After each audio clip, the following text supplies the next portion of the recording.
그림책으로 철학하기. 어둠을 금지한 임금님.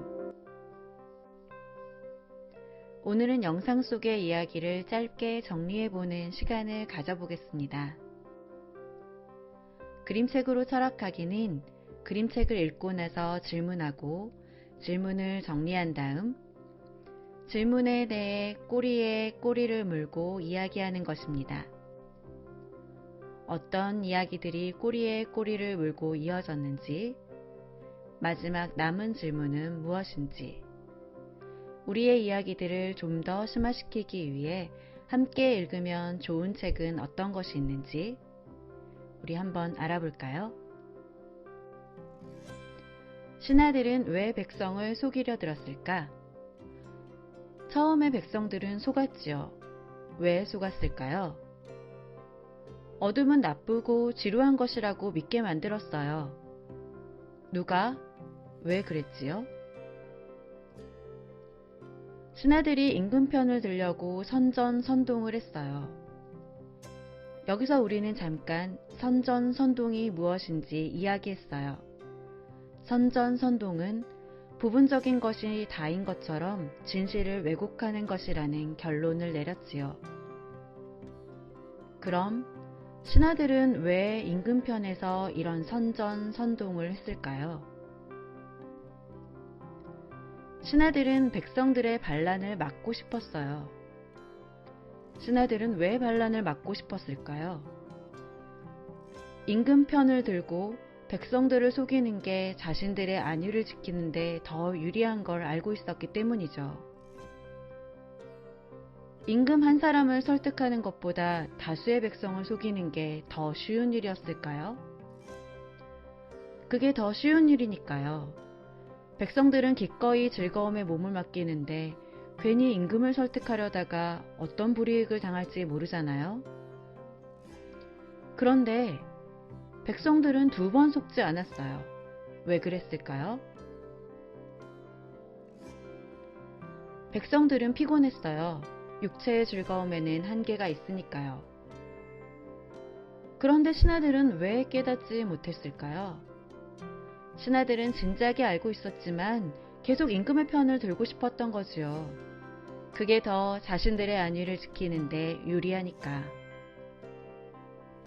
그럼 신하들은 어둠을 금지하는 게 무리라는 걸 진작부터 알고 있었던 거네요. 그런데 임금은 어떻게 어둠이 나쁘지 않다는 걸 알게 되었나요? 어둠을 배경으로 펼쳐지는 불꽃놀이의 아름다움을 보고요. 그 아름다운 장면을 보고 왜 신하들은 끝까지 변하지 않았을까요? 어둠을 무서워했던 임금은 어둠이 그렇게 무서운 게 아니라는 걸 알고 변할 수 있었고, 어둠이 나쁜 것이라고 알았던 백성들은 자신들의 경험을 통해 어둠을 금지하는 것이 어떤 문제를 일으키는지 깨달을 수 있었습니다. 그런데 오직 신하들만이 변하지 않았습니다. 어둠이 무섭지도 않고 어둠이 나쁘지도 않다는 걸 잘 알고 있던 신하들만이 자신들의 안위를 지키기 위해 백성들을 속이고 임금을 속였습니다. 하지만 결국 그들 신하들만이 불꽃놀이의 아름다움을 보지 못합니다.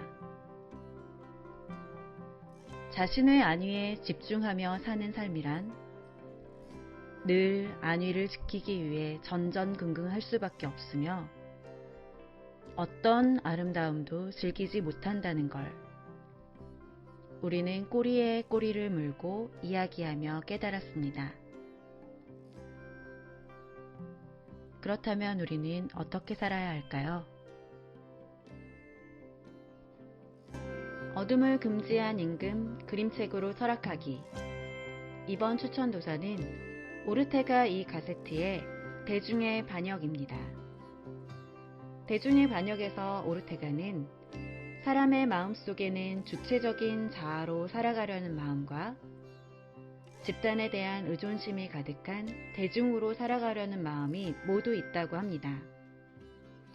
역사는 의무를 온몸으로 받아들인 창조적이고 탁월한 개인들의 분투로 이끌어지는 것이라고.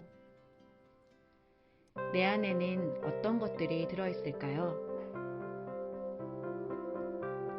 대중 안에 익명성으로 묻어들어가 움직이지 않으려고 하거나 혹은 움직인다면 다른 사람들과 함께 움직이려고 하는 대중이 대세일까요?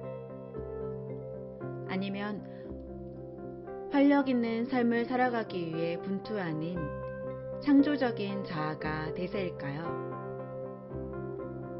어둠을 금지한 임금님에게 저항하는 움직임도 창조적인 소수가 주도했겠지요. 어려움을 안고서라도 주체적인 삶을 살아가고자 노력하는 이들에게 꼭 필요한 것, 바로 철학함입니다.